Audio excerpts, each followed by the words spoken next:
Yeah, he knew what was up. Real talk. That was actually the first concert I ever went to. It was crazy. It was a Korn concert. His dad took us. It's wild. Some other shit.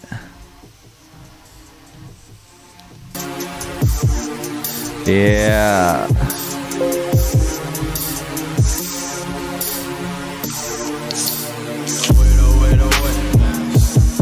This shit is so raw.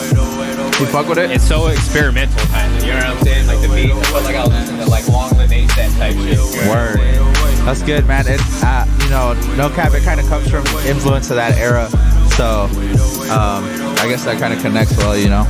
Definitely, we'll let them hear this. You know what I'm saying? I like to play it. I'll just play it over. For sure. Doing that. We'll just go right into it. Bet.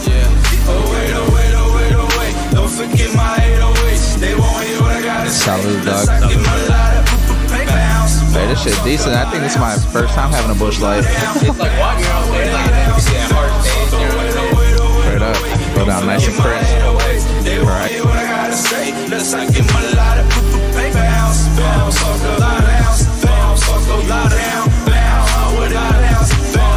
bounce. Oh yeah, you better bounce. You bout it if you out. Oh yeah, we mobbing now. Yeah, this is the. You know that wild style. This is my baby.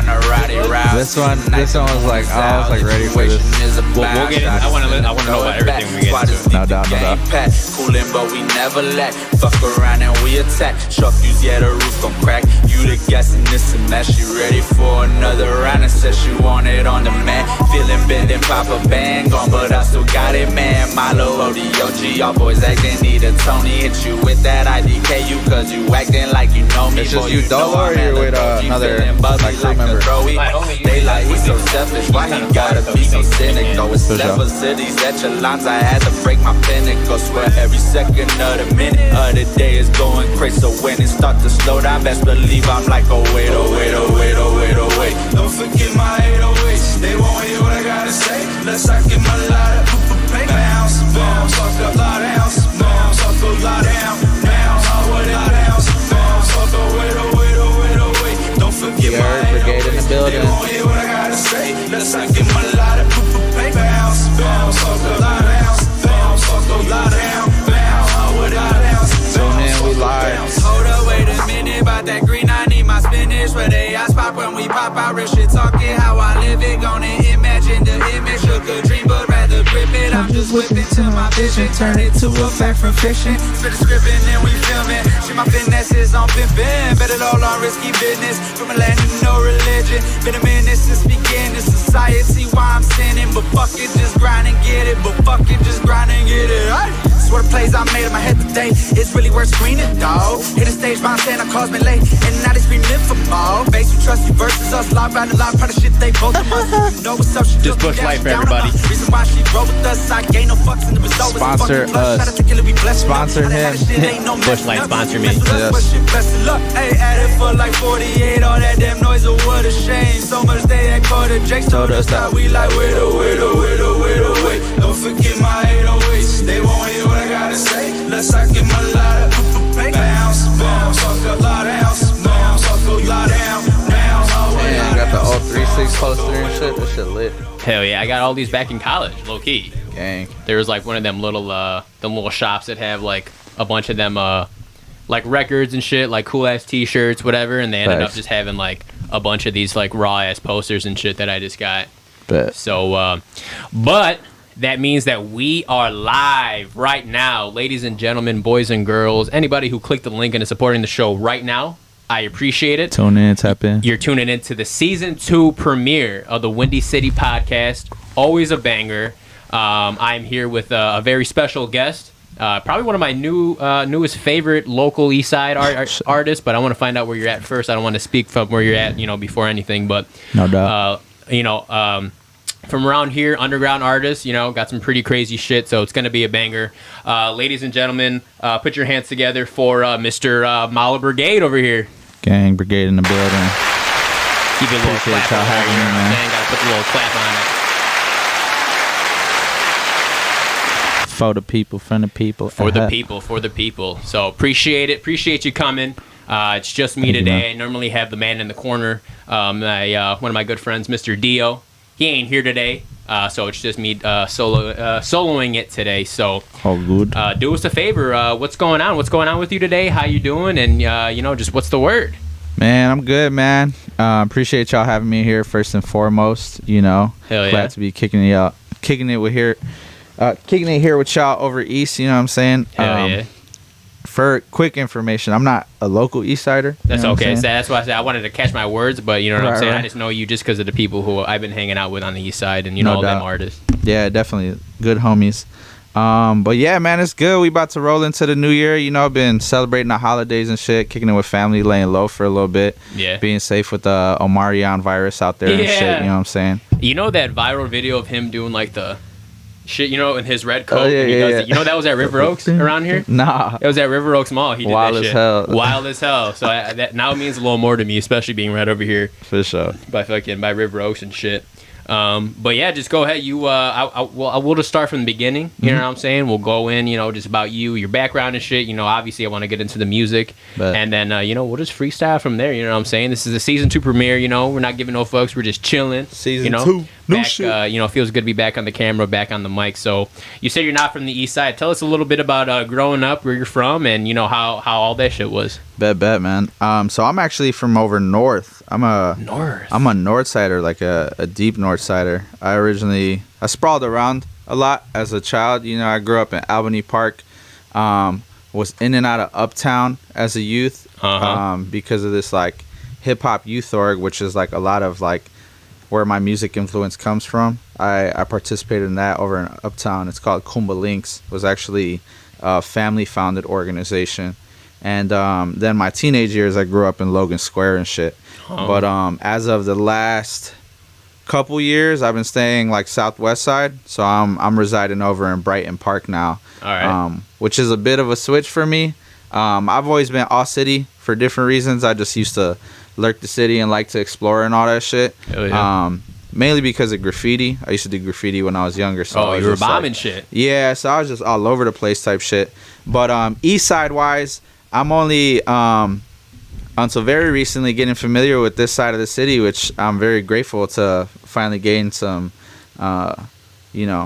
introspection into, and just get familiar with people out here. Like it's mysterious. It's dope, man. It's mysterious. Dope. Y'all bro. hella tight knit and shit. I fuck with that. I respect that hella. Mm-hmm. I knew like one homie, like the first East Sider I probably got acquainted with was this one homie Ryan Garza, who I went to school with. He's like a little bit older than me, but we went to school out in Madison, Wisconsin together.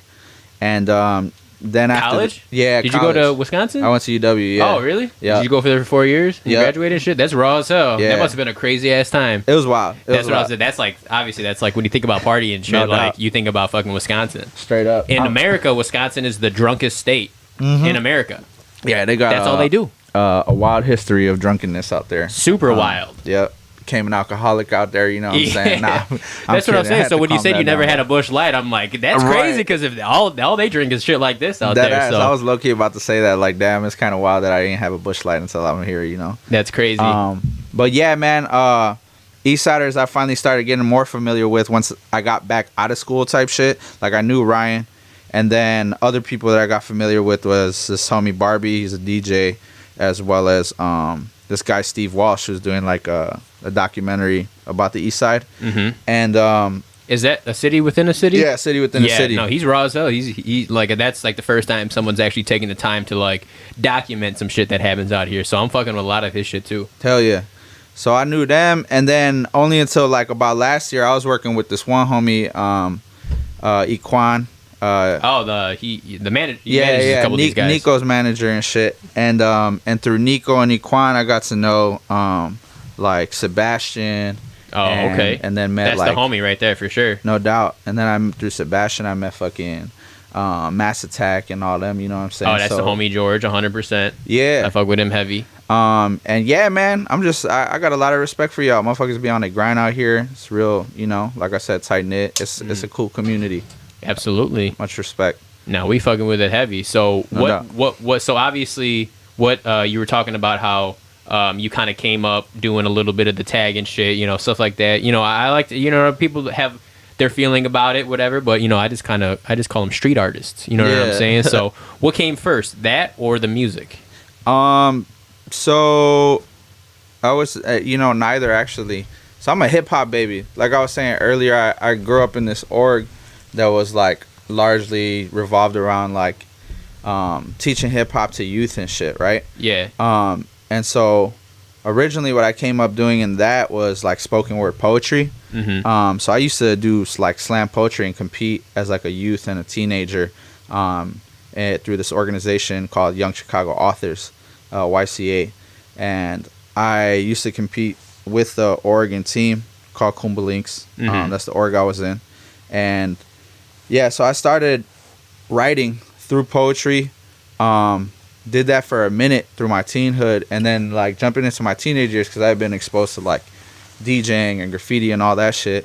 I started doing graffiti more so through my teenage years is when I really got into that shit. Like a lot of people do, kids get into high school, got homies that are doing it or whatever. Hell yeah. And really music, like I was always around it. I was bumping records. I was learning the very basics of DJing when I was younger.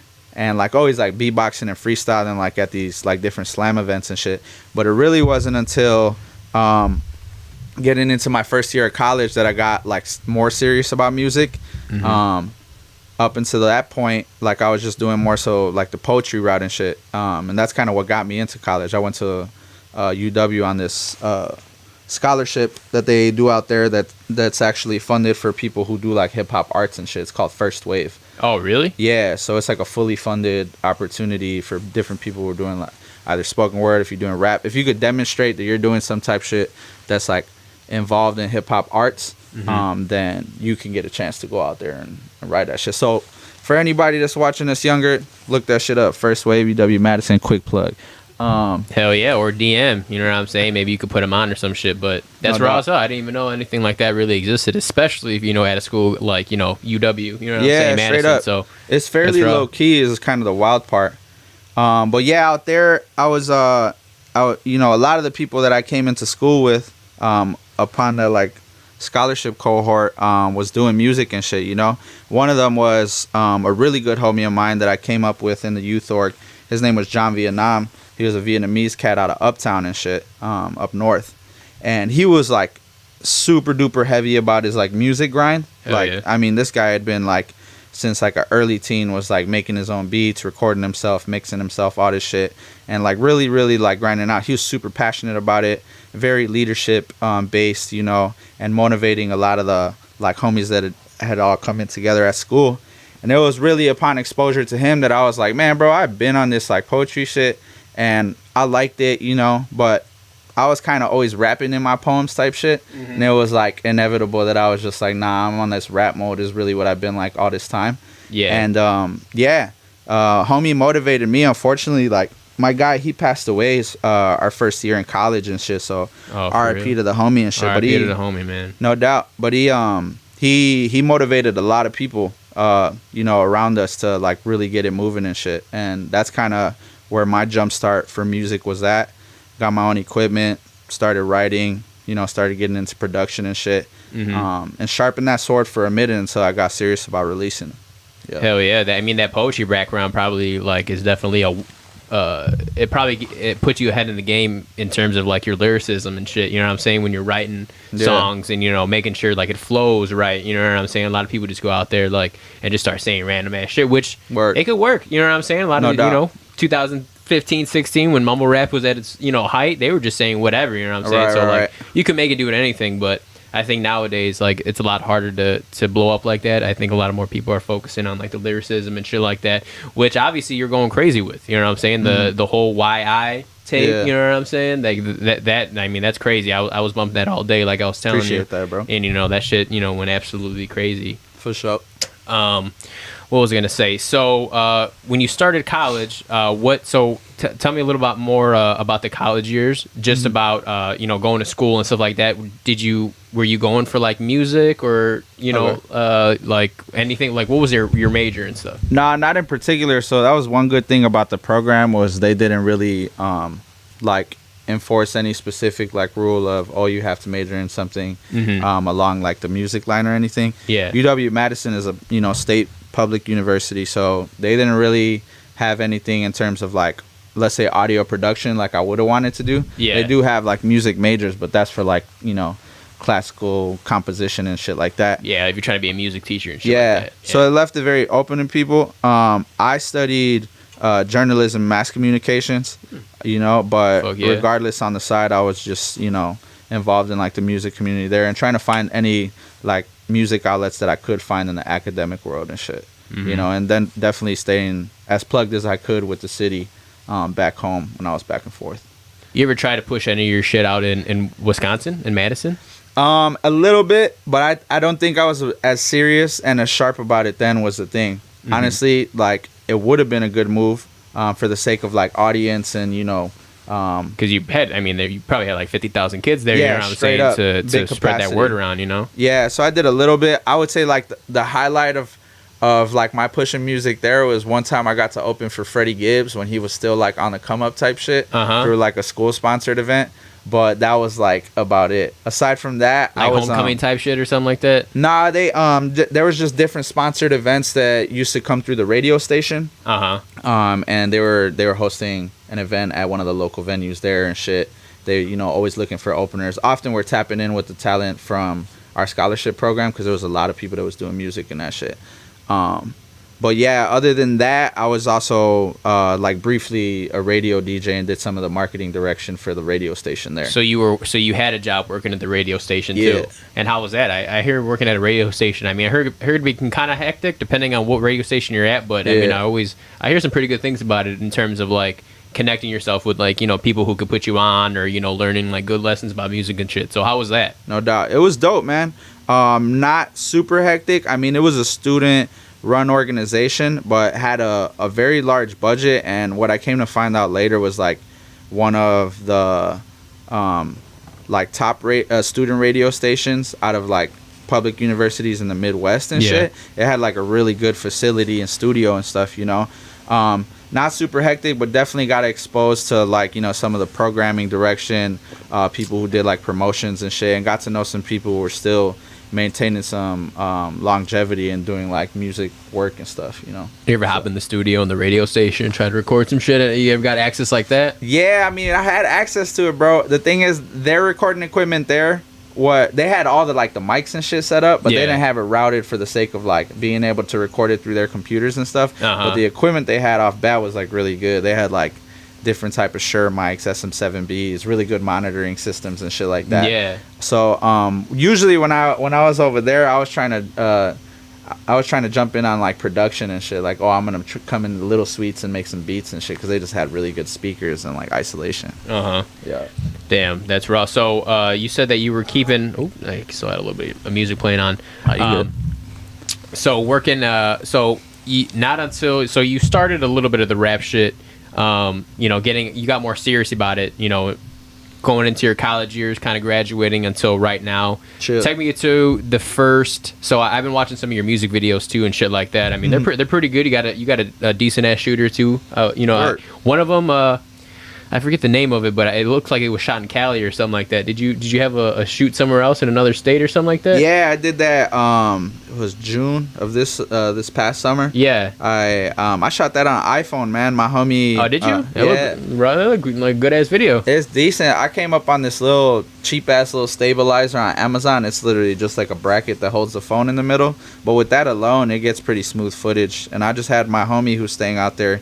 He's from out here in Chicago. This guy Monotone, he's a music artist as well. But I linked up with him out there and was just like, yo, I'm trying to shoot some video on the fly for the single coming up.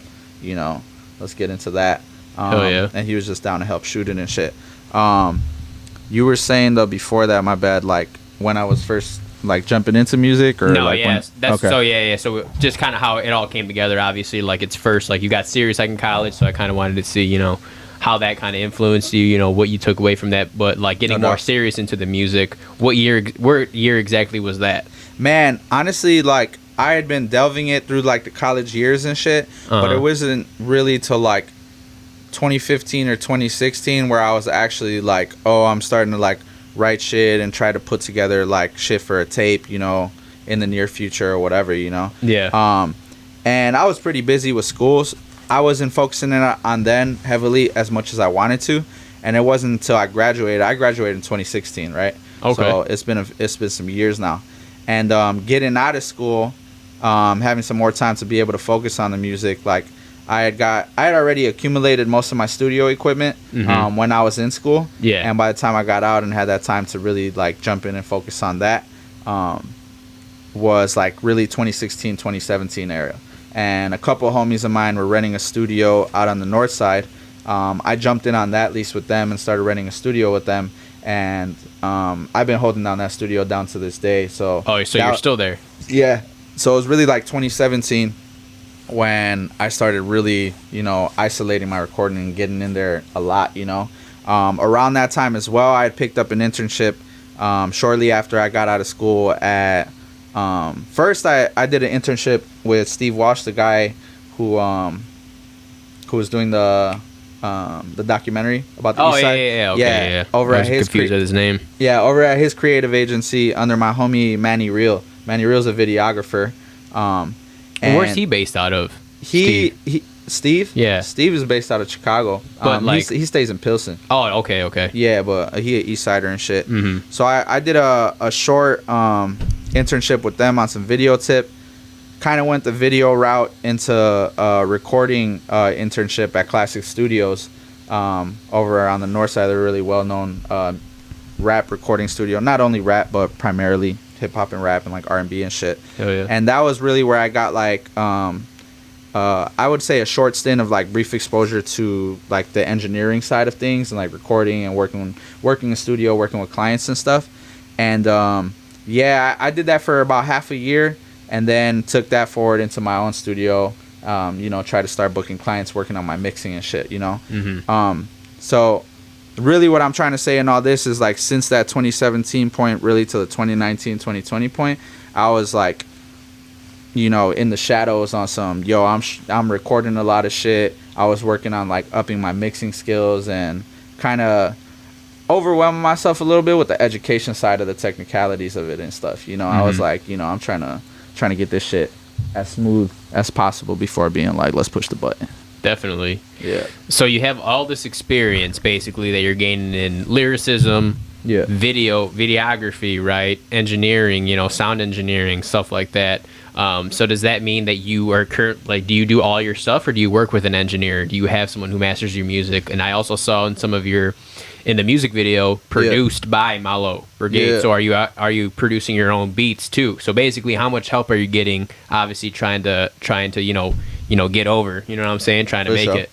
I do a lot of solo work, not gonna lie, which is a learning lesson coming out the last year or two is like definitely starting to have to team build and outsource is a very real thing for the sake of like not stretching myself thin and juggling too many hats. On the plus side, I've gotten a lot of exposure on like the video editing, production, you know, music production, mixing side of things to be able to now know what I want and be able to direct and shit. But a lot of it was coming out my own work, to be honest. Like I would have homies help me shoot videos, and because I knew video editing, at least very light chopping and shit like that, I was like, yo, I could put together a visual. At the very least, I knew I had like a videographer type of eye, like cinematography eye and shit. Mm-hmm. So I was like, I could find good shots and cut that shit up myself, you know. Same thing with the mixing. I practiced it for a minute and then finally got to a point where I was like, I'm comfortable. I still consider myself like intermediate or kind of like in between that amateur and intermediate on the mixing, because that shit is like an oblivion of a learning world, you know what I'm saying? Oh, yeah. Even like, that's why some people are just engineers, straight you know up. what I'm saying? Like, it's like a world of its own, like you're talking about. No doubt. Yeah, that shit, like, you could be learning that forever. It's even what the GOAT engineers of the world will say and shit, you know? Mm-hmm. Yeah, so a lot of it has been doing a lot of dolo work. I'll definitely tap in with homies who are willing to help with, be it shooting or if you're going to record me or whatever. All beat production, don't necessarily do all of that for myself. There's some joints that I tap in with and, you know, produce for myself. Other joints that I'll, you know, get from other homies or, you know, find elsewhere, be it like beat stores online and shit like that. We got a lot of local homies that will provide production, you know. Okay. No, that's awesome. And that's you know, and that's a cool ass, you know, thing to to kind of like wear, I guess, knowing that, you know, even if you didn't have help, that you could do all this shit yourself. You know what I'm saying? Yeah, it'll take man. a lot of time, but you know, it does. That's the thing about it, is like it's really a time lesson for me. It's like is. that shit takes a lot, you know what I'm saying, doing it all dolo. So moving into the new year, I'm like, nah, you know what, we trying to pick up the pace a little bit, also like up the craft. Is like I was talking about a homie or talking with this about a homie, talking with a homie about this, sorry, yesterday at a session. We were mentioning that like just having to outsource and be able to up the level, you know what I'm saying, like just like you said, people were specializing in that craft.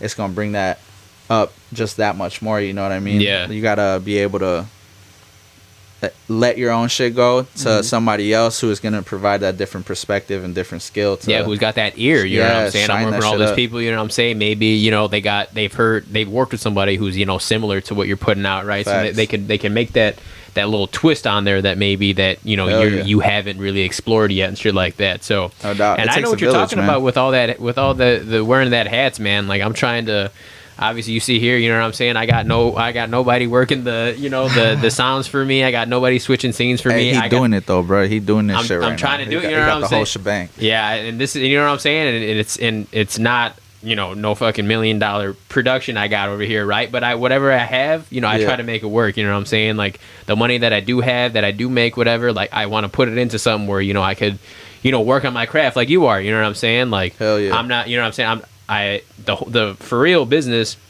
is obviously the shoes, right? So like I try to get into the, you know, the shoe game, and that's what I'm still trying to do right now. Not just shoes, but obviously like the clothes and shit, right?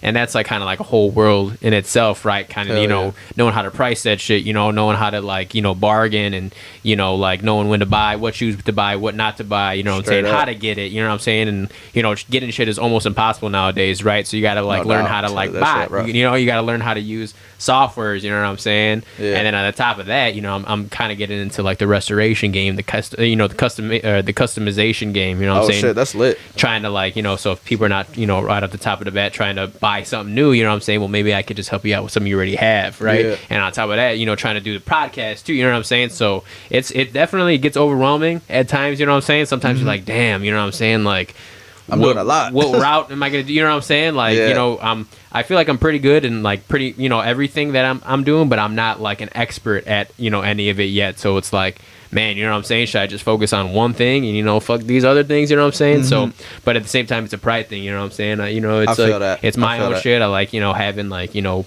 nobody to answer to. You know what I'm saying? I do it my way. So I know what you're talking about. You know, kind of hard, like, you know, letting that go to somebody else. But if I did have the opportunity to have a partner or somebody to help me with this shit, I would definitely, trust me, I would definitely keep an ear out for that shit. So, and regardless, I mean, like, you eventually like learn through that and move to what you want to specialize in. Yeah. If it's like, yo, I'm gonna keep like doing, you know, the octopus move and juggling all the hats with the 8 arms, or if I'm gonna be like, I'm gonna choose one thing specifically, you know. But hey, man, much respect. I mean, it's a very entrepreneurial thing, as you already know, to just be like, yo, you're gonna be doing all the things and making it happen. You regardless, you're making it happen. So yeah, I mean, that's what I'm saying. Both of us here, you know what I'm saying, those are only people that, you know, that I'm bringing on, and, you know, stuff like that, from, you know, George, or, you know, Master Attack, whatever, you know, SP, you know, Patrick, you know, anyone else that I had on. I had my homie Maximo. You had Patrick on here too? Hell yeah. Oh, lit. Damn, he was the last episode, episode 10. Oh yeah, you can go watch that shit, you know, right now.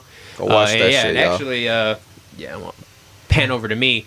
Any episode before that you haven't seen, I know this is live right now. I don't really care about the viewers right now. I care about it after. You know what I'm saying? This is just whatever. I like being like live, so you know what I'm saying? It's like the real deal. You know what I'm saying? Yeah. But any episode before this, like I said, Sebastian Peace, Patrick's son, Maximo, DJ Maximo, which is my homie, who's actually doing like big ass shit in like the EDM world. You know what I'm saying? In the EDM scene, you could go to the channel, just hit. It's not under videos yet, but it's under live videos. So if you do that, you could watch You could watch everything that I put on. And put out so far. So no, definitely. So it's a lot of work, whatever, but it's at the end of the day, you know, after this shit's wrapped up, whatever, and, you know, I go through it, I'm like, you know, that was cool, you know what I'm saying? Like, you know, you did something, you know what I'm saying? You're not just fucking, you know, we're not just chilling out, you know, playing like Call of Duty, you know what I'm saying? Watching movies, some shit happen. You know what I'm saying? We're trying to make, you know, do little moves to you know, get to the next step. So, you know, I respect a lot of that about, you know, obviously you and then everyone else who is making them moves too. For sure. I was gonna say, so obviously, you know, the newer your first the first stuff that you're putting out. I think everything you put out, you know, has been pretty fire, you know, pretty hot up to this point. But that YI tape, which is what I've been bumping all day, that was a new sound almost for me. Word. But it was definitely like I thought that shit was crazy. Like when you what was the song? What was right before 808? Francisco. So the transition that you had, so you know how it kind of had that the kind of like the split from the song, and then they kind of went to like a sample, you know what I'm saying, like a Kanye kind of like verse type sample, and then kind of mixed it right into 808. I was like, damn, that was fucking crazy. That was like, it was like super experimental, super crazy shit. So let's go into that album, or you know, that tape a little bit, because obviously it went super crazy. I know you had you kind of had a listening party or something like that, where you know everybody that you know that's around, all the artists around here that I know, whatever, that they popped up and shit. And that's kind of how I found out about you, because you know everybody was kind of like, yo, like this shit is hot, whatever. So for sure, let's go into that. Let's go into, you know, obviously the planning of that, you know, your inspiration behind that, the sounds, your producer. I just want to know everything about that, because that tape is fucking hot. Bet, man. First and foremost, thank you, man. That means a lot. Man, the YI tape was a long time coming.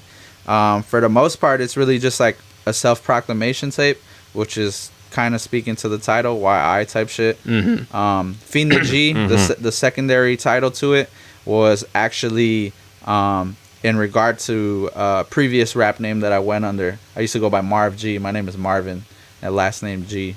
I won't give you the last name. You know, the feds is watching out. Yeah, hell yeah. Nah, but yeah, I used to go by Marv Smooth G. ass name, Marvin G. Right. So might get sued by Marvin Gaye. You know right, what I'm saying? you know what I'm saying? They're finna come after me. They're gonna be wilding. Nah, but it was kind of like a ending of like the previous moniker, so that's why I did like the Fiend the G. It's like this is the end of the Marv G era and going into like the Malobrigade era, and so like something that I'm trying to push more along with my music, obviously, is just kind of like the brand identity, or more so just like the schematic of Brigade. Brigade is supposed to be like the bigger overarching umbrella and like entity above me, so it's gonna be like the team following. So like I'm Malo, but Brigade is supposed to be like the last name type shit that all the fans and all the homies are down to be a part of, and you know that's really what I want to push with that. But YI was just kind of more so a survey of like the different type of like music that I'm trying to push but was able to do. It's older music, in all honesty. Like I mean, like a lot of artists will often like make shit and be fine-tuning it and crafting it, you know. Definitely. So it was a project that I was sitting on for a little second, and yeah, man, finally got around to it and mustering up the courage to be like, nah, we finna mix this shit up, finish and polish it, you know. It's kind of a crazy story. Was like I had a homie, another artist, his name is Rich Robbins, really good dude, look out for him. He does shout out Rich Robbins. Yeah, he does some mixing work as well. And that project was originally in his hands to mix, and so like he had mixed it, and for a while I sat on the mixes, because a long while I wanted to update those mixes, right? And then at some point when getting back in touch with him, I was like, yo, what's good? You think we could revisit these? And he's like, man, bro, I don't even know if I got those files anymore, you know. Computer switching, it'd be like that type. So when exactly did you start the, I guess those are probably different songs at different times, whatever. But like, when did it start to, you know, I'm gonna accumulate these songs to make a tape? Man, the oldest joint on there could probably be from like 15, 16, which is wild. There's like an old joint or two on there, you know. And then other shit was from like anywhere between the 18 to 20 era type shit. So there's some old, a bit of some old shit mixed with some new shit, you know. But he actually sat on the mixes for a minute, right? My guy Rich Robbins. Shout out Rich Robbins. Thought he had lost the files, and then like a year and a half ago, he had actually found the original hard drive that had all of like the OG files that I gave to him, like the original recording. So I was like, oh shit, we about to take this from the top down, like we're gonna get a remix, go like fully clean with it or whatever, right? And I ended up losing that hard drive. So it was crazy, because like we thought the files were lost. I came up on the files, and then it got lost again, and it was just like, oh shit, once again we're back to square one with these like OG a physical mixes. Hard drive you misplaced, like again, physical, kind of? Yeah, physical hard drive, G. And it was like it was fucked in that situation. But so what I ended up doing for the tape was half of it I kept the OG mixes, and half of it I ended up re-recording and mixing myself. So there's like half of it is Rich Robin mixes, and the other half is recordings and mixes of my own. Okay, Yeah. so that's raw as hell. So Yeah. and from top to bottom, I mean, obviously it's like super. Like I said, it's for me, it's kind of like the sound is like experimental kind of, because it kind of fluctuates from, you know, kind of like I said, I thought I was listening to like Live Love ASAP, you know, Long Live, you know, to some of the songs. Damn, you know, that's hard, bro. That means a lot. Just the beat, you know what I'm saying? Just like the bass lines, you know what I'm saying? Just how they are, you know, like for example, 808, how it's like kind of crazy, like it's a kind of a crazy type of like beat a little bit, but obviously with some hard ass 808s, and then obviously the lyricism that goes into it. It was just like something you don't, not a lot of the people are putting shit out like that, you know what I'm saying? Right now. So it was a refreshing sound, you know what I'm saying? Something new. It's not something like, oh, okay, like, you know, kind of like the same shit I've been hearing kind of all over again. It was like something new, you know, it was, you know, and I'm telling you, I'm fucking with it. So what were your inspirations, and who are your musical inspirations, you know, shit like that, people who influenced you, you know, to obviously to morph your sound, and then obviously to keep on going. So obviously the people who you're trying to, you know, not mimic, but, you know, who's out there like keeping you going. But man, a lot of inspirations. I came up listening to hip hop since I was like a youngin', bro. So like, and I'm a 90s baby. So like I go, you know, I can refer back to like very like old influences from like boom bap era type shit as being like Nas, Mobb Deep, Biggie, like Jay-Z type shit.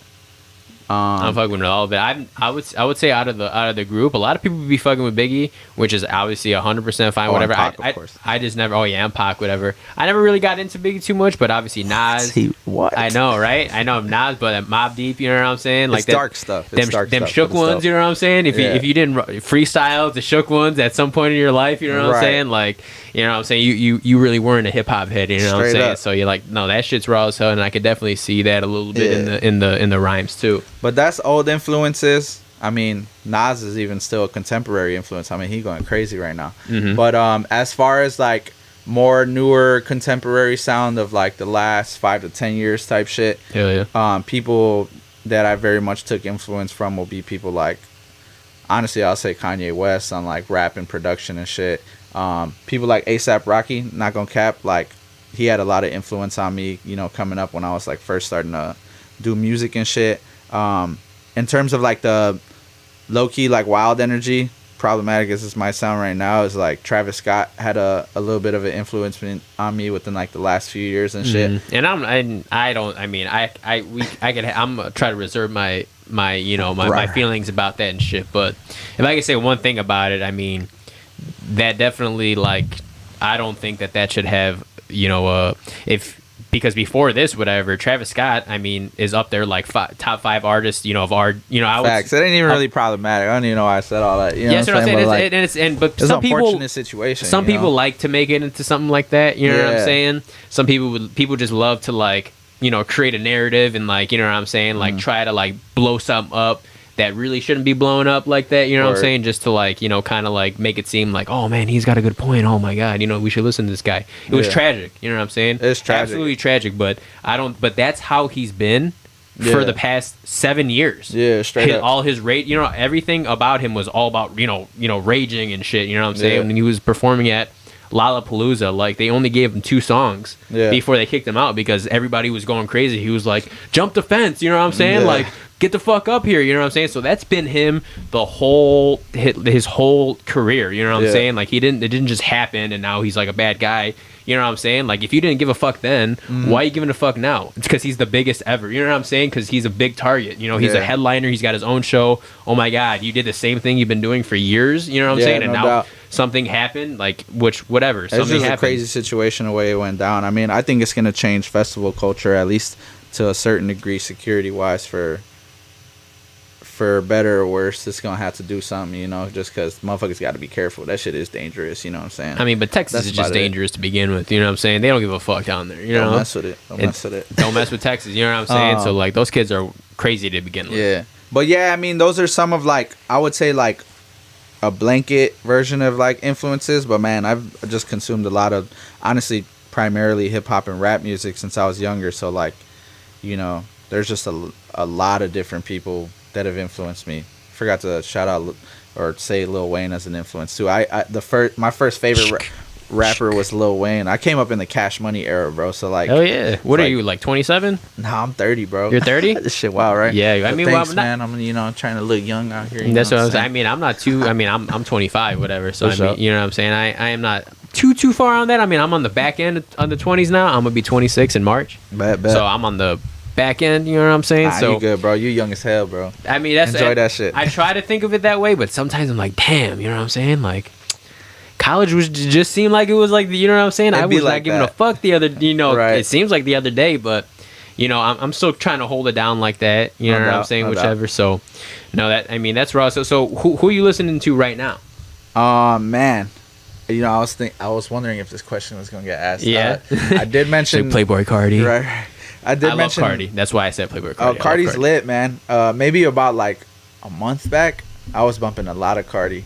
I just saw him at UIC. Man, I lacked, bro. That was crazy. I was at the gate. I was like this. My cousin's a producer, right? And he's a huge Cardi fan, like super huge. Uh-huh. And I think it was through him. Keep on going. Dre I'm Hunna. gonna change my battery real quick, but For it's sure. on you and they can still hear you. Bet. So yeah, man, shout out Dre Hunna. He's like a good producer and he's a big Cardi fan. And I told him about it because I was like, bro, I know you're a Cardi fan. And I was listening to Red, like last month for a minute. Like, it's funny because when I first heard that album, like a lot of the public responded. I was like, I guess we were expecting old Cardi, or certain people were expecting old Cardi. I think I was one of those people. And I was just not really rocking with it. And then I started like listening to that shit again and was like, hold on, this shit going crazy. So I was listening to him and like Trippie Redd a lot last month. But as far as like very recently, on my old head boom bap shit, I've been bumping this new Nas and Hit Boy project, Magic, that they just dropped like last week, back to back. I've just been running that shit back and forth. There you go. I've been in a very boom bappy phase this past month. I was running the Nas a lot recently. I was running. So what exactly does that mean? Boom boppy? Is that a boom bap? Boom bap. Boom bap is like the. Oh, it's is it like lo-fi beats almost? Nah, lo-fi is like it has a boom bap tempo. So yeah, that's when I attribute it, like, kind of like that tempo, whatever. That's it's what very similar tempo. So it's very much in line with like boom bap music. Yeah. Damn near is like a hybrid of it, if you would say. But lo-fi tends to be like more kind of vibey, chill music and shit. Whereas like, not to say boom bap isn't like vibey or chill, like some of it is, but there's a lot of like gritty boom bap and shit from like old 90s era type shit, So like another artist I was gonna say that I've been listening to before the Nas shit was West Side Gun. You know about West Side Gun? Griselda? Yeah, Griselda. So like I was listening to side B of it. He had like a 2-part project, so I was listening to that shit crazy. My homie Joe loves them. Shout out my homie Joe, who's probably not watching right now. Word. But if he does see it, whatever. But no, he's definitely like a big like West Side Gun, Griselda, Freddie Gibbs type, guy like that. So rap. That's what I'm saying. That's when I find out about rap, like like people who are actually giving a fuck. I usually find it out from my homie Joe, whatever. So, for sure. But no, that's real. I mean, that's a good sound too. You know what I'm saying? It's refreshing. You know what I'm saying? No doubt. And then on a different spectrum, the latest shit that I was listening to aside from the Nas shit is the new Sosa, man, the Chief Keef, the Fornam shit. Hell yeah, that shit bro! Going crazy, bro. That was crazy. Yes, I love that sir. shit. That's what I'm saying. That Like shit hard, bro. Like that project was going crazy. People have the audacity to say that Sosa fell off too. Oh no! That's what I'm saying. Like in this project. So I would say like that was the beginning of like me actually like becoming like I guess hip hop head or rap head, because for me that was like 2010, 2011, you know what I'm saying? When I first got into that, you know what I'm saying, first listening to Sosa and shit like that, like his early shit, you know what I'm saying, like Every Day's Halloween, John Madden, straight you know up. what I'm saying, like damn, shit R.I.P. like John Madden, damn. R.I.P. you know, so take a second, but no, definitely, and like that, and obviously he drops randomly, right? Yeah. But honestly, but he has like his mixtapes was going so crazy, like Almighty So. Yeah. Like that shit is, you know what I'm saying? Like people can say whatever they want about Sosa, Chief Keef, whatever, but he's die hard, bro. I mean, he got a cult following too. Like the coldest following, you know what I'm saying? Of his own, and he influenced a lot of these people who we're listening to today. You know what I'm saying? Hell yeah. So you know what I'm saying? Sosa, you're the GOAT, especially in Chicago. I don't care what anybody says. You know what I'm saying? So I'll be fucking with Sosa and that new shit. You know what I'm saying? Definitely be bumping that today. Yeah, you know what that I'm saying? shit's good, bro. I'll be fucking with that hard. Right into that shit. Definitely. So let's talk about collaborations. Word. Let's talk about some of the people that you've been collaborating, some of the people that you got coming up to working with. What the hell, my fuzzy dice? Yeah, I'll just take these right here. Bet.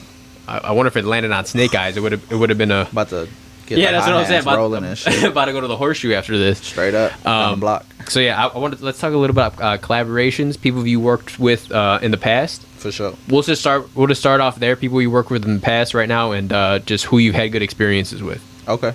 I guess I'll jump to the YI tape. Not so much in terms of. Well, first I'll start on the production side. Yeah. So everything, whether artists or your producers, engineers, anybody like that, people who you're fucking with who actually you think this guy got talent. Yeah, so there was a range of collaborations on there. On the production side, it was a decent amount of local homies. So I know you mentioned 808s and you was rocking with like the experimental production of that. That's actually an old beat that was produced by my homie Renee Marbon, local Northsider cat, definitely a good homie. I had like the second track on there, OG, was produced by this one cat, Billy the Kid. Then I had another one on there by my homie DJ JC. He's a cat out of Milwaukee. Had a beat on there from this other local producer who I never met personally. He goes by Say No More, but we ain't been in touch like that since like he threw me them beats. Yeah. And sometimes that's just how it be. You know what I'm saying? Up. It's a fast fucking business. It's the fast game. You know? Yeah. And then shit, that's probably not covering everybody. Oh, and then who else? Oh, I Am Young God is a cat out of New Jersey that I met out in school and shit. He goes crazy on the production and mixing as well, so I had a beat on there. That was for, what track was that? Truth Be Told. It's like number 10 or 11 on the tape. Yeah. And then as far as like some of the different collaborations on there, I had one homie, Bossy. These are like older collaborations. I saw Bossy right there. I saw that name, and there was good. You know what I'm saying? I thought the verse was decent. You know what I'm saying? I thought it was a good ass song. So no doubt, he had the hook on there. Actually, he didn't get a verse. All right, the hook. Sorry, go listen to Bossy, man. Bossy from Oakland. He's raw, bro. When it comes to like, this is the hook, this is the verse. You know what I'm saying? Yeah. Like I'm kind of like, you know what I'm saying? I'll juggle that shit eventually. You know what I'm saying? Because I don't be in the music shit like that. I just listen to it. But no. So yeah, thanks for correcting me there. But no, it was I was fucking with that track too. So sure. Shout out Bozzy in Oakland. You said? Yeah, he's an Oakland cat, man. We went to school together. He was High like school? a couple years. Madison as well. He was part of the okay. same program. He's a couple years younger than me. Few maybe. But yeah, he did a joint on there like super back in the day, and yeah, that shit just. I was like, I fucked with the hook. It was just a wave. Kept it on there.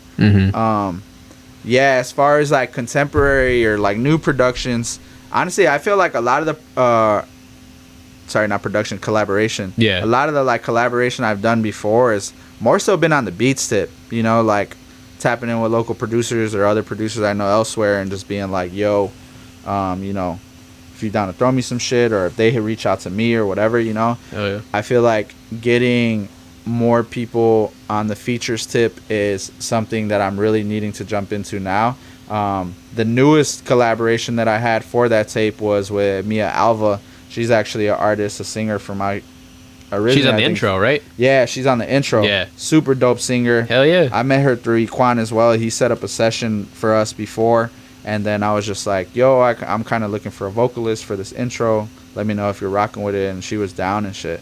But as far as like new people I'm definitely trying to tap in with, just, local heads on the come up, like the people I mentioned before. It would be really dope to get some shit going with Nico and like Patrick type shit. I got a couple sessions in with Sebastian, like a few records we're sitting on, which is pretty cool. I've been running them back and listening to them, and I'm like, damn, we gotta keep that energy going. No, SP, he's hungry, bro. You know what I'm Straight saying? up. Like he's like, his ass is like, that's why I fuck with him so much, is because he's just not giving up. You know what I'm saying? Like he's still, you know what I'm saying? He's still putting it out, and everything he's been putting out. I've been fucking with.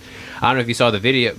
I was in a video with one of him. Yeah. Oh, lit. I forget which one it was. At first, it was called the song at first was supposed to be called Easy Boost. But it was oh yeah, they did it right here, right? What song? Well, we did it. I had a shop over here. Okay. I was actually trying to do I seen with the shoe background and shit. Yeah, with the shoe background, whatever. Yeah. I was trying to do that for a little bit.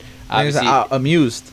Yeah. I'm not amused. That shit go hard. How did I forget about? Yeah, but we were in Amused, whatever, because like I said, sure. the song was supposed to be called Yeezy Boost. Yeah. So it was like, I need someone who got a bunch of shoes, a place where we could shoot, whatever. I was like, and he had kind of like a manager at the time named Manny. Yeah. I don't. Do you know who Manny? No, is? Manny. Yeah. So, we probably gonna work on some shit soon too. Manny's definitely he's trying to he's trying to get into a couple different avenues with that too. Whether it's like beat production. For sure. He was also on live the other day, like spitting like he was like previewing some of his tracks that he was doing like vocally and shit. Into it and shit. So he's trying to do like a lot of other things, whatever, and he's kind of like tapped in with like people who are like obviously working too. So Manny's would be a good I mean, you know him already, but he's a good dude to start collabing with, to obviously connect you with other people and shit. Hell yeah. But no, yeah, SP, they needed a place, whatever. Manny hooked that up. He came through. That's how I met SP. Canedo. Yeah. That's a shooter, whatever. Yeah. Jimmy, cool people too. That's another East Sider I ain't even mentioned. He cool as hell. Cool ass dude, Shout out and Jimmy, he's man. talented as hell. You know what I'm saying? No doubt. Like super talented. And then obviously his girl, her name is Liz, I think, something like that. She does like some clothes shit too. So like everybody's trying to do their shit over there, which is what I'm super super fucking with. And that's why I kind of like being around that energy. You know what I'm saying? There's like no bad vibes, just people just trying to fucking grind, whatever. So those are definitely people to tap in with. So like working with them, obviously you're already working with Peace, whatever. But everyone else in that circle, whether it's Nico, Patrick, any of them dudes, they're down to work. They want to George Mass Attack. They want to make music with people. He just tweeted this today. I want to make music with people who want to make music. I need to tap in with him. You need to tap in with them instantly. We did a show Halloween, like the eve of Halloween or on Halloween day, I forget.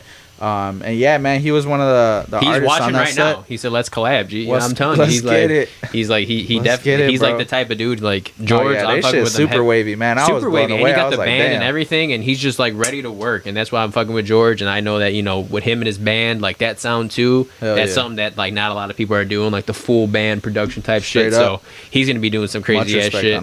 That's what I'm saying. I'm glad I know him right now because you know what I'm saying. I think that his ceiling is real big. And George, if you're watching out here, you're always supporting me, bro. You know what I'm saying? He's like he supports me and the show and everything I do more than fucking my buddies that I've known since I was a baby. Damn. And that's what's up, man. He is a super humble dude, man. Super I respect humble, that man. a lot. You know what I'm saying? Like cool ass dude. And if there's somebody that I hope is gonna make it, it's obviously them people, but especially George. You know what I'm saying? He's a good ass dude, good people. Yeah. Other than that, on collaboration, I mean, there's definitely some like aspiration I have for like other like local big city artists and shit. As far as like Nico and Patrick and them, haven't got music done with them yet, but I've mixed music for them before. So I've done some of their sessions, like Patrick's first EP. I recorded and mixed all of that, and then had done like I think maybe like one release from Nico that was from last year, Henny Thoughts. I mixed that joint and recorded it, and then some other joints for him. So you're in your Pierre Bourne shit. Yeah, you be man, rapping, you be producing, you be mixing, you know what I'm saying? Cut, bro. I mean, I had to put that studio to use, you know what I'm saying? I've been holding down that lease for a minute. Got all my shit in there, you know? Just a studio that you turned into, like a studio apartment, or like a place that you turned into a studio with a bunch of different equipment, or was it a music studio already that you're working, that you rented, that they already put together for you? It's like, honestly, it's just a room. Most of the equipment and like furniture and all that, just the build out of it, like was provided by me and like past homies and shit. All of the audio equipment in there was mine, and yeah, it's just like similar to, you ever heard of the Music Garage? It's basically like a big warehouse building. They rent out a lot of different units, production suites and stuff. Yeah, so it's a similar building to that. It's actually kind of bootleg version of it. It's called the Music Factory. Music Factory? Shout out to Music Factory. Shouts out Music Factory. But yeah, just got a room rental in there, man. We got our own little production suite, a booth, everything you basically need. You know what I'm saying? Yeah, and got to put that to use, man. So. Hell yeah, especially, I mean, and it's you and your other homies, you said, that are renting it out together, right? Yeah, it's me and my guy Shaq Beats. Shout out Shaq Beats as well. So he's just straight production. Are you the only one who's actually like spitting in there? Yeah, I mean, Shaq is starting experimenting a little more, with the spitting and stuff, but he mainly concentrates on production. Okay, I mean that's what I'm saying. Like, you know what I'm saying? You find, you know, you could do everything, but you know, this is my craft. You know what I'm saying? I'm more better than this than I am this. You know what I'm saying? So it's good that you guys are all kind of like have that energy, that synergy. Actually, you know what I'm saying? Working together. So for sure, got to keep them people around. Hell yeah, man! It takes a village, a lot of resources and shit. You know, we got to put them to use, and you know, give back.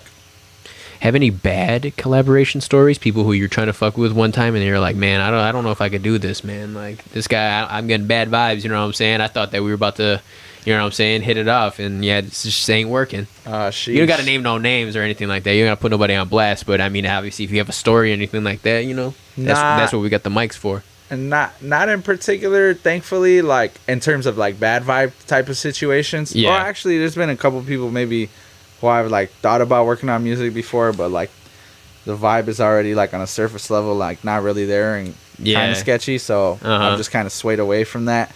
Yeah, and then more so just like not necessarily a bad vibe, but getting to a point where I've, you know, obviously like how I was talking about with the project, right? There was like some gap time there of me learning and like polishing my shit and honestly accumulating so much music in the vault that at this point it's like gotten backlogged. And I've gotten like very thirsty to just be like, bro, now I'm trying to go machine mode. I'm trying to be like, gee, we trying to crank shit out and release shit, you know what I'm saying, and go crazy, because like that's how it is. The churn of the internet and the churn of the music industry is so crazy now, right, that it's got to be really, really ramped up, you know what I'm saying? Like, I used to be the type of person who was like, oh, I don't want to oversaturate my shit and undervalue it, but at the same time it's like I can't sit here, you know, lagging and then not getting shit out. It's all about who's putting shit out, you know. It's all about when's the last time you put shit out, you know, shit out, you know what I'm saying? Like, and honestly, the first person who really embodied that was Gucci Mane, putting out a mixtape every 100%. Other month with 25 songs on it, 30 songs on it, boom, boom, boom. You know what I'm saying? Straight up. He set that tempo, that tone. You know what I'm saying? I don't give a fuck if this is trash. I'm gonna be on studio mode for the next 3 months in the studio.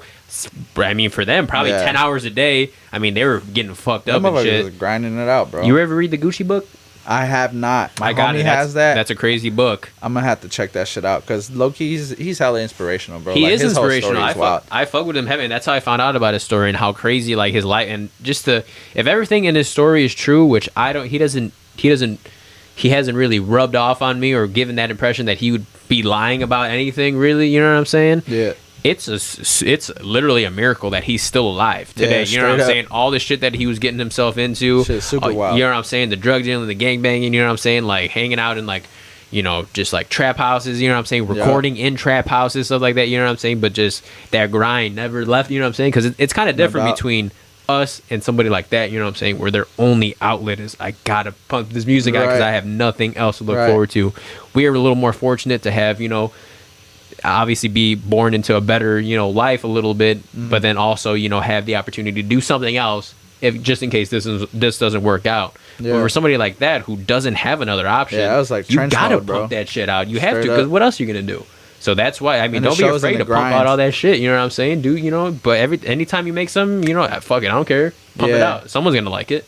And I was saying that more so to be like, in terms of like recent collaborating or like doing sessions with homies, I'm just kind of like, hey, bro, if we finna do this, like, let's be very intentional about, like, really getting this shit done type shit. Because I was, like, very guilty of the same thing of, like, doing so much shit and just keeping it on my computer type shit, you know? Like, a lot of artists are. You're constantly working on shit. You know, you got a backlog and you're choosing what you're going to put out or whatever, you know what I'm saying? But, I'm at a point now where I'm like, man, I don't... Like, okay, if we gonna do this session and we gonna do some shit, bro, let's go in there with all intent of being like, we finna crank out a record, bro. We gonna get this shit done, because if not, you know, I'm all about like definitely, obviously doing it just for art's sake, because I'm an artist like that, you know.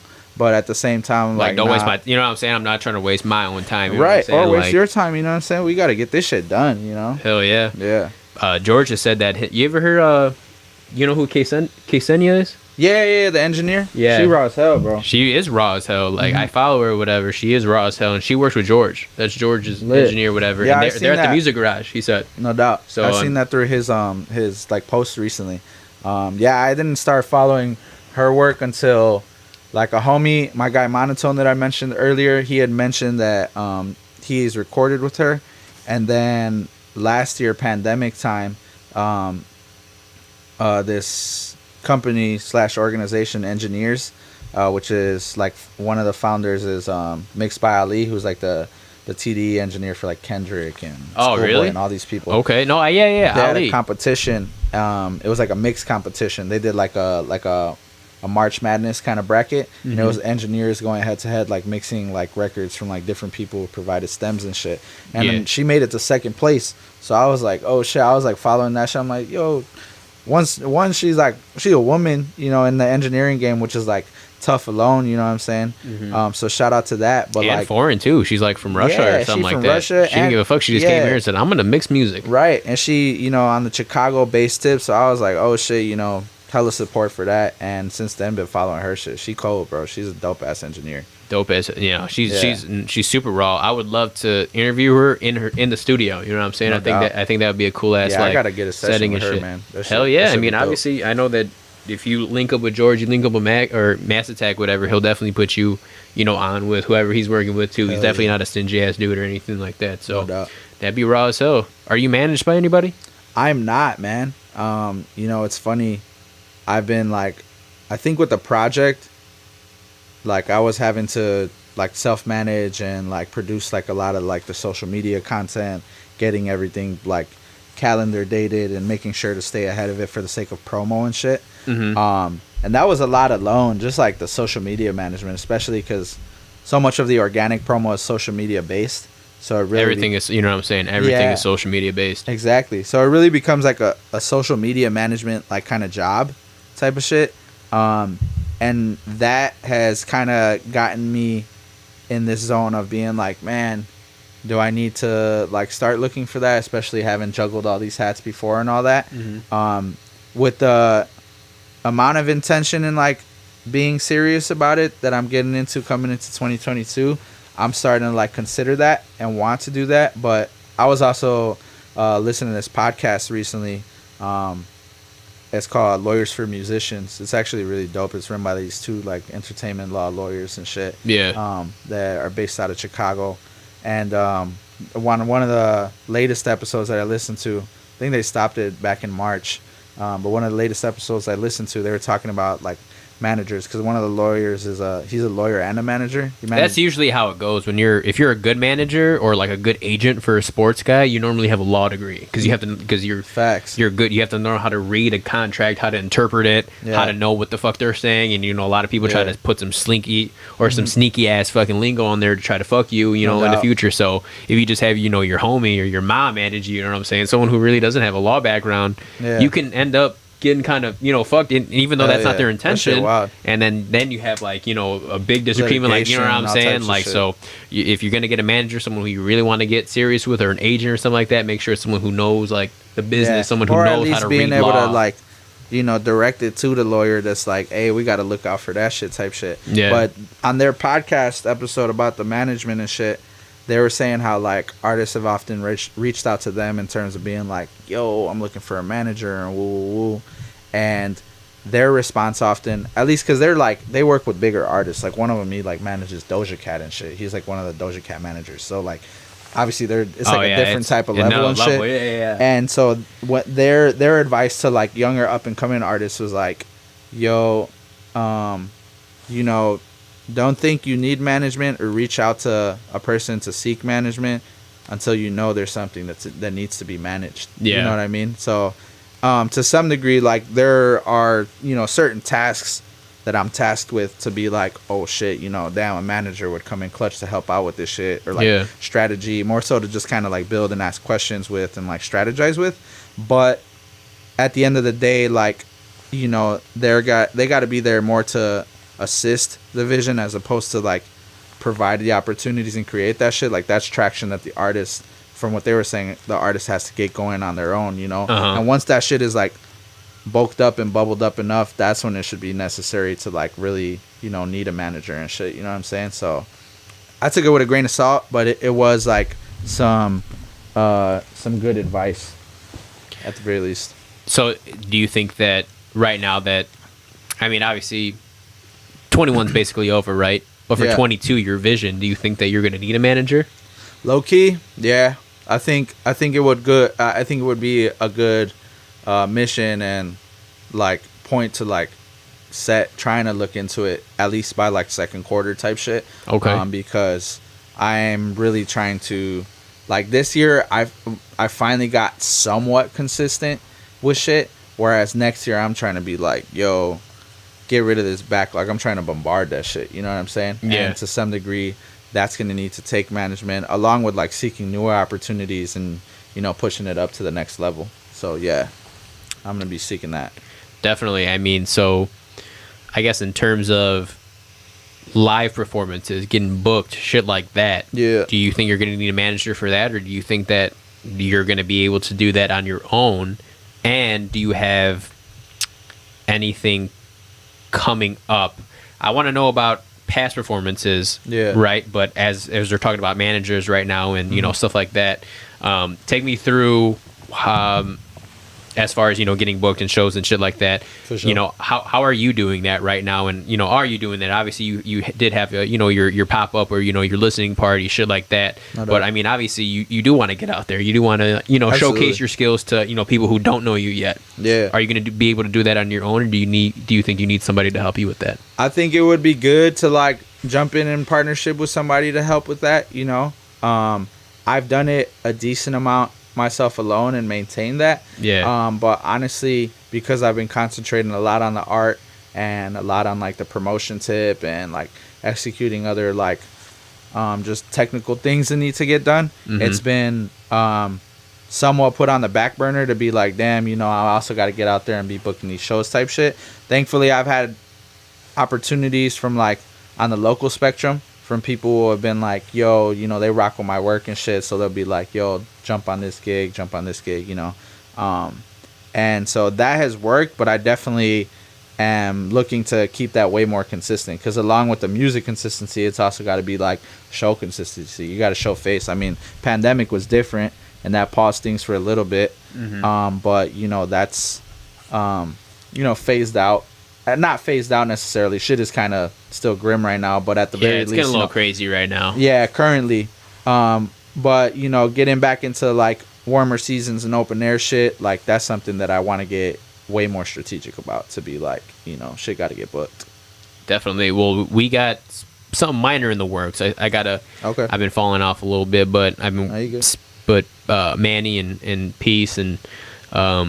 Couple others where we want to put up a pop-up, you know what I'm saying, where we want to showcase, you know, a couple of these artists. And obviously Peace, we're going to have him on there, you know, Mass Attack, whatever. But I definitely brought up, you know, your name too, because I was fucking with the whole tape and stuff. So as soon as we get that shit off the ground, you know, you're going to be one of the first people that, you know, we asked to come on that shit. So let me know, bro. I'm about it. Yeah, so that's what I know you probably would be. So, you know, even if it's not, you know, some super, I mean, the turnouts are always seem pretty good with, you know, all these pop-ups that, you know, these people are putting on, but, you know, definitely trying to get you involved, you know, with all that shit. So, for sure, you know, looking forward to that. That'll obviously be in 22 and shit, you know what I'm saying? So, you know, stay tuned. Everybody out there, stay tuned. Stay tuned. And for if you're a manager looking for artists and you rocking with the work, holla at your boy. Yeah. You ever talk to Equan about that? Did he ever bring that up to you? Not in particular, not directly. You know, one time we talked about like some like distribution type shit, like just you know, getting shit loaded on like the different streamers and stuff like that. But not directly.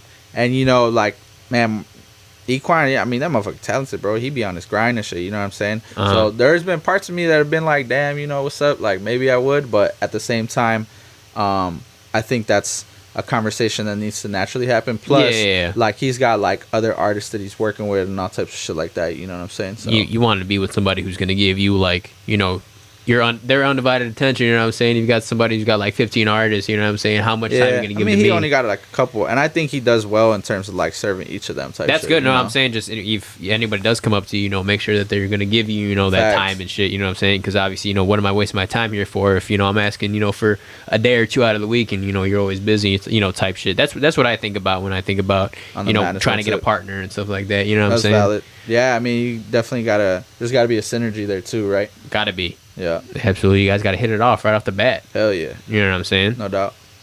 So let's talk a little bit about your pop-up, your listening show. Yeah. Sorry, go ahead. No, yeah. So just how did that come together? Like, how, and the turnout, I mean, from what I saw, I only saw it on social media.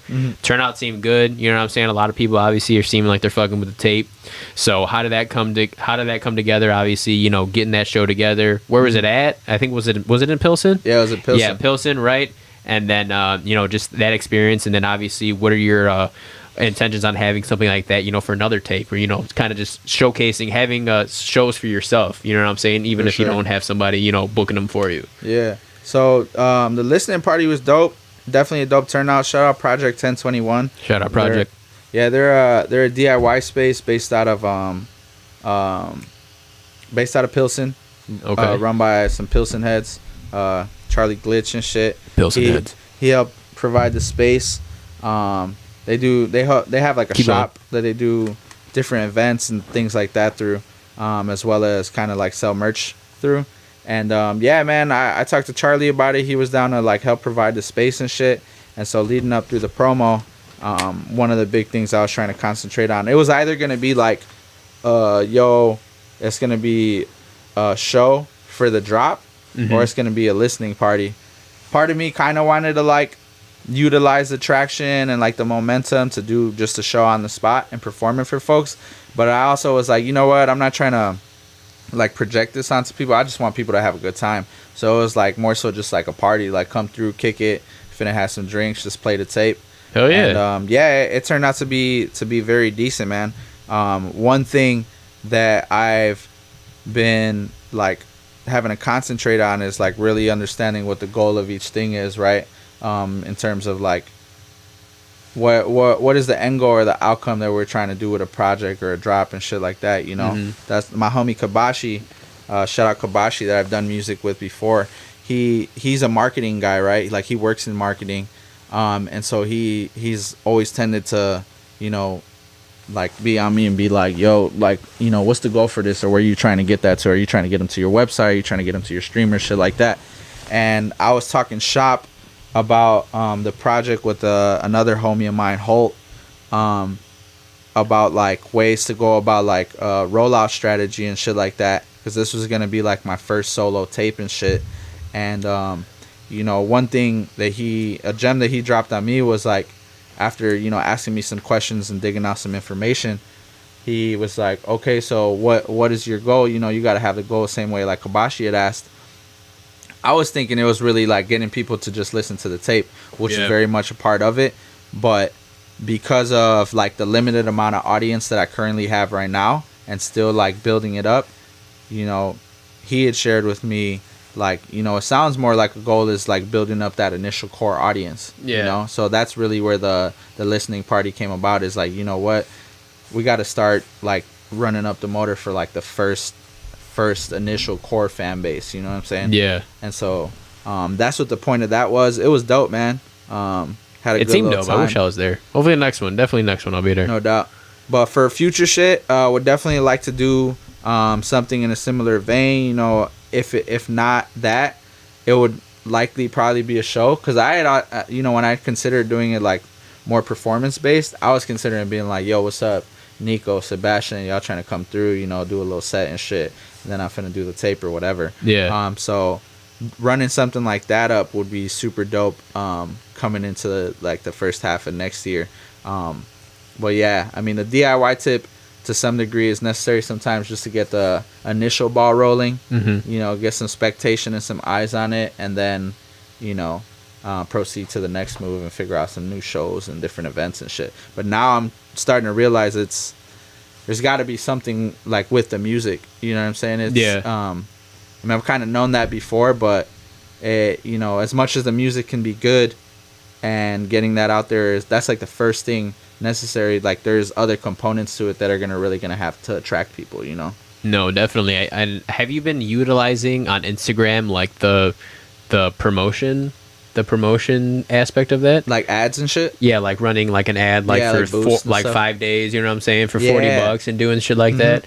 That's definitely, I mean, obviously the world like is advertising nowadays, you know what I'm saying, getting your sound out there, you know what I'm saying. Obviously, the whole east side is pretty much fucking with you at this point. But like I said, the east side is mysterious as hell. You know what I'm saying? Like, you know, it's you could have a fan base here, but you know, unless you know it's everywhere. No, you know, it's kind of hard to blow up from here. You know what I'm saying? Yeah. So like, and I take that into my own shit that I'm doing here. You know what I'm saying? I know just posting on Instagram just regularly, I'm not going to really get anywhere. You know what I'm saying? Yeah, it's that shit wild, like, bro. The algorithm ain't built to let us like really organically build like that no more. It's not, because there's money to be made there. Yeah, you know exactly. what I'm saying? They're so like, why would they do all that work when you could pay for that? You know what I'm saying? Right. And that's why that the biggest money maker out there for these social media companies is ads. Advertising. You know, getting your information, putting it in a fucking file, and sending it to all these different companies. You know, Straight to, up. you know, shit like that. So that's why it's, you know, the algorithm. It's pretty much built up against us. You know, the guys trying to make it and shit like that. Yeah. But you know, if there's one thing that I have noticed is that when I do run those ads, sometimes, you know, I am getting DMs. You know what I'm saying? I am getting like those extra likes. You know, I am getting those extra followers and shit. Hell yeah. So you know, I would say, you know, if you're running that shit, you know, keep on doing it. You know what I'm saying? And eventually, you know, you can grow that way. I'm not a marketing major though. You know what I'm saying? I'm still learning, just like everyone else here. For But sure. you know, I would say, you know, if your next step, if I could give any advice like that, is definitely, you know, really like, as much as you're focusing on getting your shit out there, you know, on your own, let the ads help you too. You know what I'm saying? Absolutely, man. I had to start like trying to do that as of the beginning of this year was when I like first started getting into it. And then definitely around the project time when it was like boosting like certain posts for like single rollouts and shit like that, and when the project dropped. And that comes a lot with like the like being ahead of the schedule and making sure to, you know, post shit on calendar, getting it out beforehand, knowing, you know, what posts you're gonna boost type shit. Yeah, like creating which one's worth it and audiences shit like for that. it and shit like that. You know what I'm saying? So that's something that I want to get definitely a lot more strategic about moving into the new year, because I'm somewhat familiar with it, right, from like the journalism and like mass communications background, but not fully.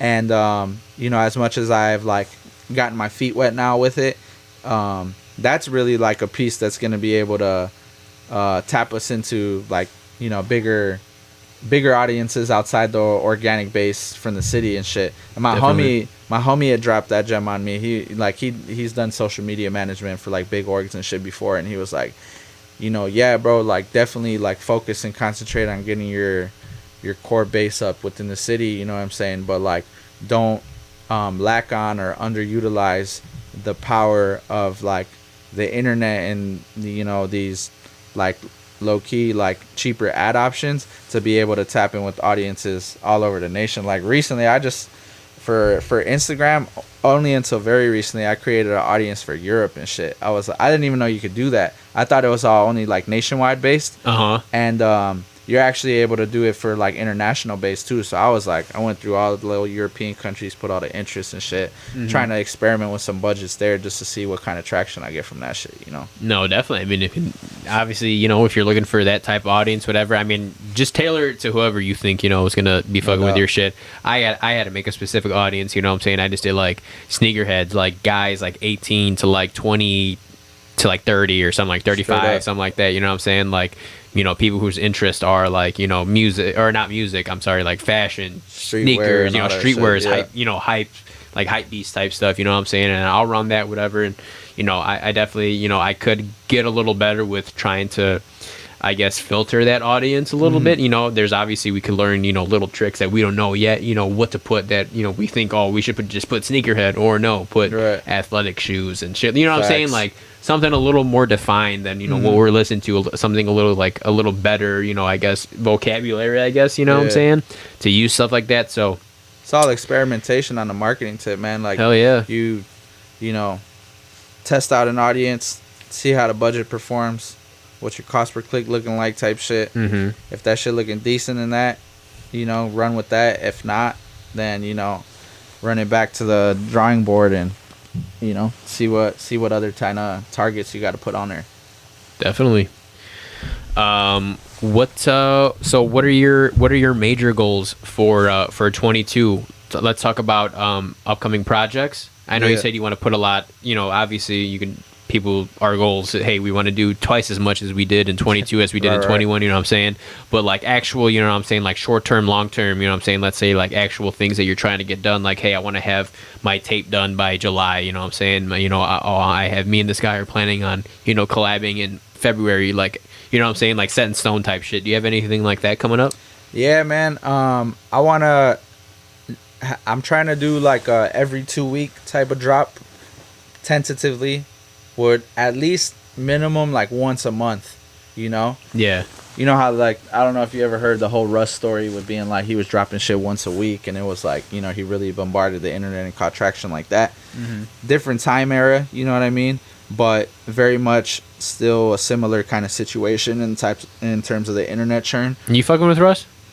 You know, I have been listening to him more. I've never like listened to him before. I think probably based off a lot of the groupthink from the internet, just hating on him. That's what I'm saying. The only thing I really knew about Russ for the longest time is when he just said like, how much like pills do you have to pop to realize you're a fucking loser or something. Remember he wore a shirt like that. It was like kind of like super head ass a little bit. Yeah. And I didn't really understand that he was actually like super like, you know, lyrically kind of like talented and stuff like that. You know what I'm saying? Like, and his recent projects, he got some crazy accolades on there, bro. Like he got crazy production, crazy collaborations, and motherfucker rap his ass off, and more so just on the independent like dream. That's like he's very much a good example and template of that, you know. One of the guys I had on here a couple weeks ago, didn't mean to cut you off, but Cadence, I don't know if you heard of Cadence yet. He's an East Side rapper, and he's pretty raw. He just dropped a tape too, and you know he's got like a clothing thing going on. But one of his influences was Russ too. Tight. And that's what I'm saying. Like it's kind of like a pattern that I'm kind of seeing, even though love him or hate him. You know what I'm saying? Russ is definitely can't hate on his work, man. You know I mean, the motherfucker be grinding, you know. So yeah, I didn't mean to cut you off in that aspect. Oh, you good? Yeah. But yeah, trying to do like at least a monthly to 2 week type of drop. A lot more visuals. Honestly, I only got like a few visuals done this year, and would like to, you know, get a lot more of that cranked out. So probably gonna have to tap in with Jimmy at some point, you know, the homie Gian who shot like the last video and shit.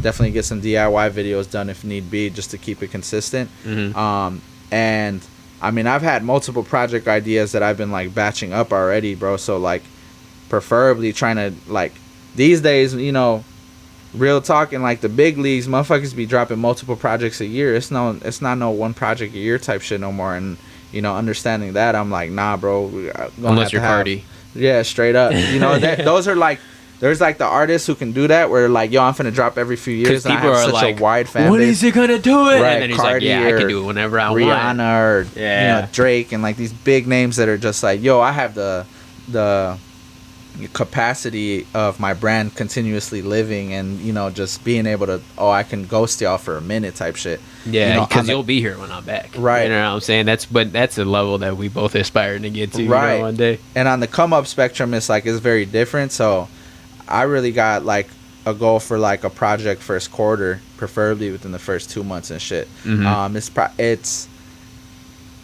in between an EP or like another like mixtape type of style joint. Want to put your mic down just a little bit, just so we can see your face, or you know what I'm saying? I don't want the whole thing. You know, nah, you good. Definitely want to get the bull's head in there. That shit is raw as hell. Yeah. So yeah, project base is either gonna be a EP or like a boom bappy style tape within the first quarter. Yeah. Raw as hell. No Definitely doubt. looking forward to that. 110%. And trying to do some summer shows, man. Like low key, that's some booking that should have been done from what I heard. But a lot of these festival joints would be a good little goal to get after. Yeah.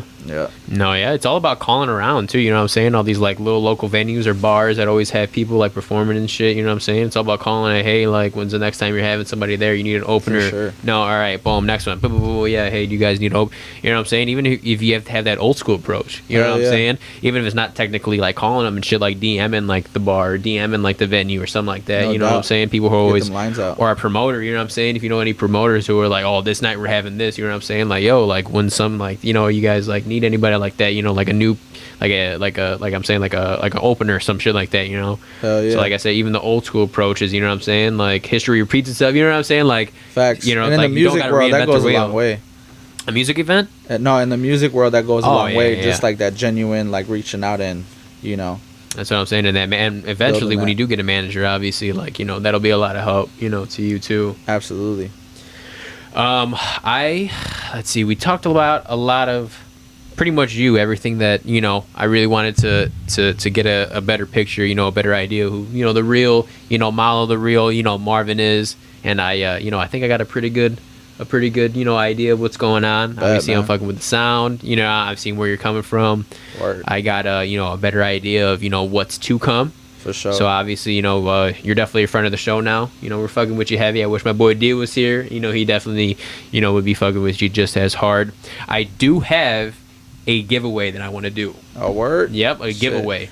So I'll hook you up with something. But honestly, I'm gonna go. Damn, I thought it was for the audience. No, it is for the audience too. So right here, I was supposed to do it episodes ago, right? But we always somehow slip through the cracks. I had a live giveaway.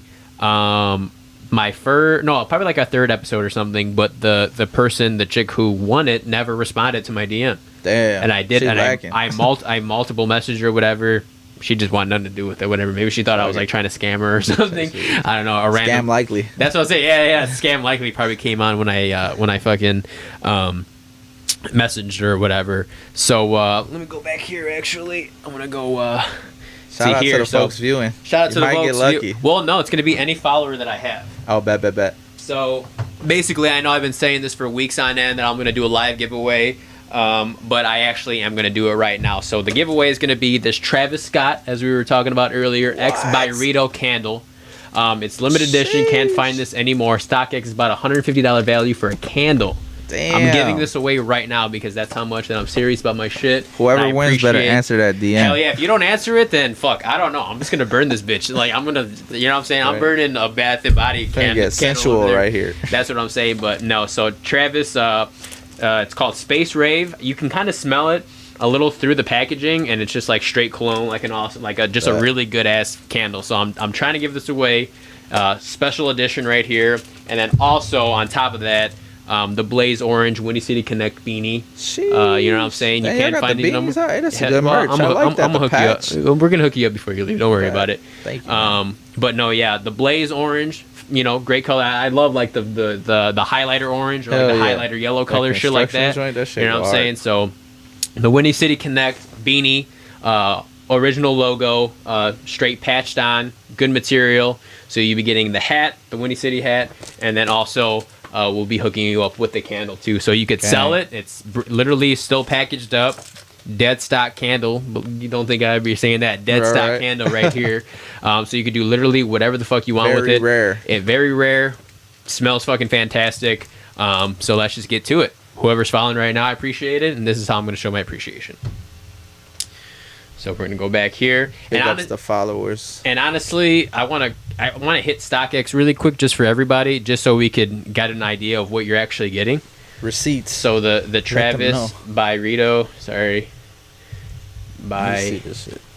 right here. So it's the candle. Well, he not lying. This shit smell good, y'all. So if you want to buy it right now,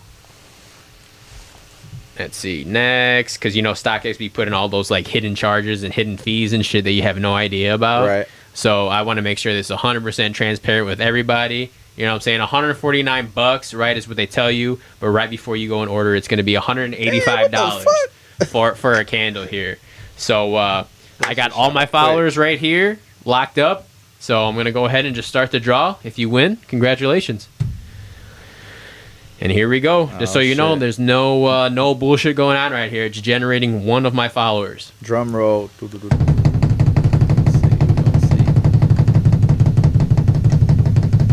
Around be somebody we mentioned. Nah.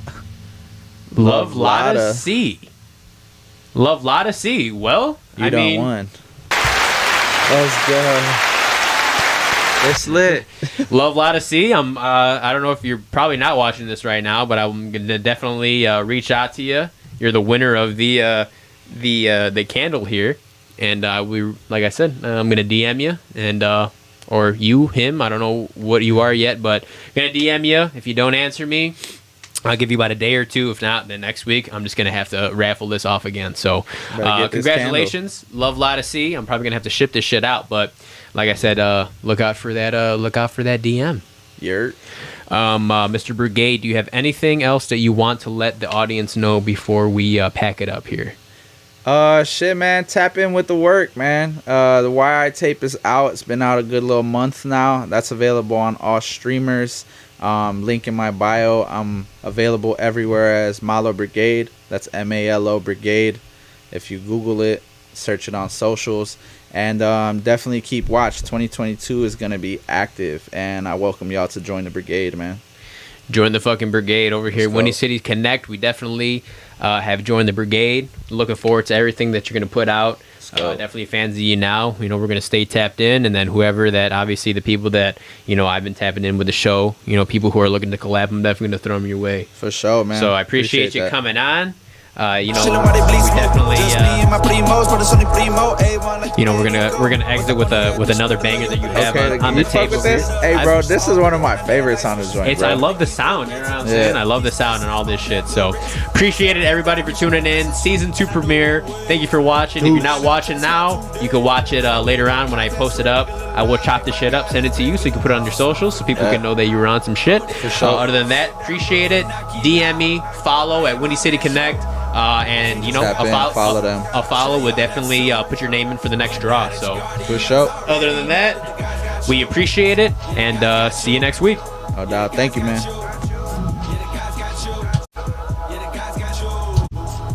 Decent. Yeah, bro. This is one of my all-time faves on the tape. No, yeah, this shit, the whole shit went super crazy. Like I said, I was bumping that shit all day today. So crazy. You said it was like some old, like Live Love shit. It's like it being some older shit and older influence. It definitely like kind of took from that era, and I didn't think I would have gotten a word like that, but yeah. I can hear it because that's the only thing that I used to listen to. Like I was huge on like ASAP Rocky before they even like really feel like the ASAP Mob was crazy, you know what I'm saying? Before like the Cozy tapes came out and shit like that. Just when it was basically Rocky, I mean Ferg and shit, like he was obviously doing his thing, but you know, just like it was like at the time Rocky was like probably one of the biggest, you know what I'm saying? And that was because of that sound was so crazy, and it just reminded me of that. So I'm like, I'm fucking with this heavy. Damn, so all this shit go live, huh? Yep. This is what it's like a podcasting like live stream or interface or what?